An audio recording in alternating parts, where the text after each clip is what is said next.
Motivation है कि आप अपनी समस्याओं और कठिनाइयों से तब तक छुटकारा नहीं पा सकते जब तक आप दूसरों का इसका जिम्मेदार ठहराते हैं।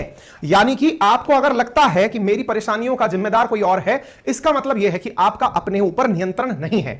आप में से जितने भी साथी हमारे साथ जुड़े हैं और उन्हें ऐसा लगता है कि मेरी लाइफ में जितनी भी परेशानियां हैं उनका जिम्मेदार मेरे घर वाले हैं, मेरे पड़ोसी हैं, मेरे मित्र हैं, मेरी परिस्थितियां हैं, इसका मतलब आप अपनी चुनौतियों के साथ संघर्षशील तो रहेंगे और लेकिन वो जीवन भर रहेंगे। जीतने के लिए क्या करना होगा, मैं अपना उदाहरण यहां पर कोट कर सकता हूं साथियों।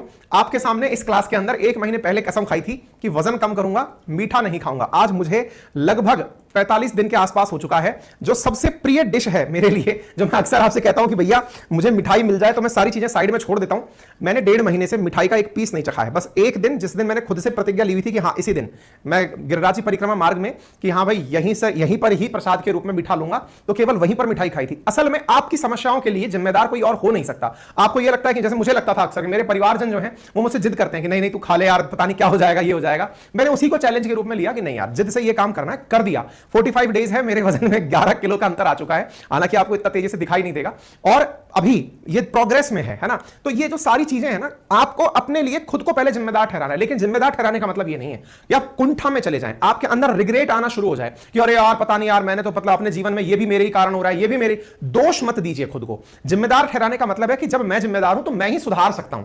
अगर मुझे लगा था कि मेरी सेहत बिगाड़ने के लिए मैं जिम्मेदार हूं, तो मैंने कहा मैं ही सुधार सकता हूं ना। सुधारने के लिए मैंने प्रोसेस शुरू किया और आज आपके सामने हूं, दिख भी रहा हूं।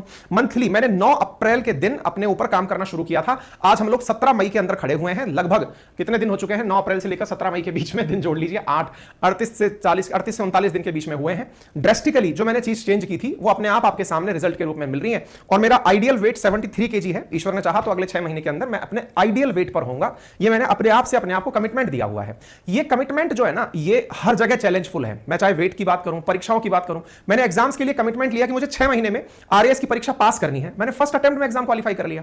तो ये कमिटमेंट है कि आपको पता है कि ये कमिटमेंट है, इसके लिए जो भी अपनी तरफ से आहुति डलनी है वो डालिए। अगर आपको लगता है कि मेरी तरफ से ये बहुत ज्यादा रिक्वायर्ड चीज है इस काम को करने में, कर डालिए। उसके लिए ये विचार मत करिए कि कोई और आएगा मेरी मक्खी उड़ाने के लिए। नहीं, आपको पता होना चाहिए। बोले नहीं सर ये हो ही नहीं सकता। भाई दुनिया जो एक दिन में मेहनत कर रही है वो आपको आधे दिन में करनी है। आप अपने ऊपर टारगेट करिए कि मुझे ये काम करना है तो कैसे करना है। अगर आप करने निकलेंगे तो सारे काम होंगे। मल्टीपल टाइम ऐसा हुआ है। मैं यूनिवर्सिटी जब टॉप कर रहा था, जब गोल्ड मेडल जब मुझे मिला था, तो उस समय की बात मैं आपको बताता हूं। उस समय मैं प्रीवियस में अपने जो फर्स्ट रैंकर था, जो मुझसे ऊपर चल रहे थे, उनसे 8% नीचे चल रहा था। लेकिन फिर एक जिद मची अंदर से कि नहीं यार, करना तो टॉप ही है और ओवरऑल मार्किंग के अंदर टॉप करना था। तो ओवरऑल मार्किंग के अंदर टॉप करने के लिए रात दिन लगकर, मुझे याद है 45 डेज तक मैं औसतन 2 से 3 घंटे सोया हूं।